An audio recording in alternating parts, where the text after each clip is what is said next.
Hello everyone, আজকে আমরা শুরু করব 2022 সালের গ্রেড 4 এর একটা ইম্পর্টেন্ট কোয়েশনে কিতা হয়েছে দুটি সংখ্যা গসাগু এবং লসাগু ক্রমে 2 টু দি পাওয়ার 5 এবং 2 to the power 5 into 7 to the power 3 যদি দুটির মধ্যে একটি সংখ্যা 2 টু দি পাওয়ার 7 হয় তবে অপরটি সংখ্যা কত।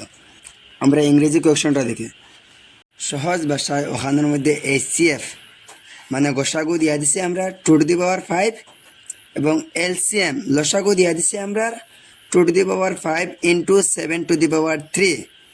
আর দুইটা সংখ্যার মধ্যে একটা সংখ্যা দিয়া দিছে আমরা কত, একটা সংখ্যা দিয়েছে 2 টু দি পাওয়ার 7, মানে এখন বাকি রয়েছে আমরা অপরটির সংখ্যা বা করতাম, মানে আদার্স নাম্বার বা করতাম।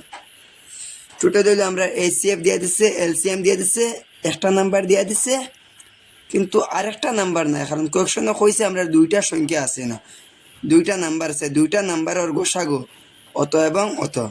দুইটা নাম্বারের মাঝে একটা নাম্বার দিছে আর একটা নাম্বার দেওয়া নাই, তাই আমরা আরেকটা নাম্বার বাকরার ফর্মুলা হইল নাম্বার বাকরতাম।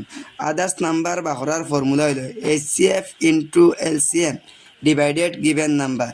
তো আমরা ওখানের মধ্যে HCF কত 2 to the power 5 into LCM কত,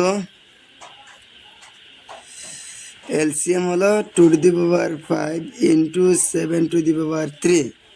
গিভেন নাম্বার কত দিয়েছে, যেটা গিভেন নাম্বার মানে 1 নাম্বার, দুইটা নাম্বারের মাঝে একটা দিয়ে দিছে জানে 2 টু দি পাওয়ার 7। আমরা সোজা ভাষায় আমরা লিখতে পারি না নি 2 টোটাল কয়টা ওখানের মধ্যে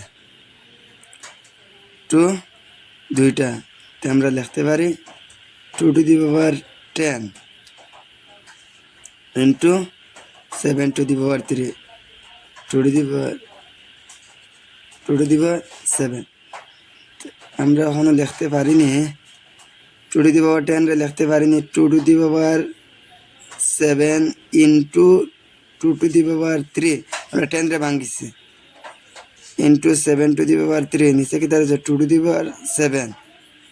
এখন এটা এখানে করছে আমরা ক্যান্সেল করতাম, আমরা ভাগ করতাম ওরে 2 টু দি পাওয়ার 7 আর 2 টু দি পাওয়ার 7 ক্যান্সেল রয়েছে কিতা আমরা 2 to the power 3 into 7 to the power 3 answer. ওখানে MCQর মধ্যে আছে না 2 to the power 3 into 7 to the power 3, 2 to the power 3 into 7 to the power 3, এটা আমরা আনসার।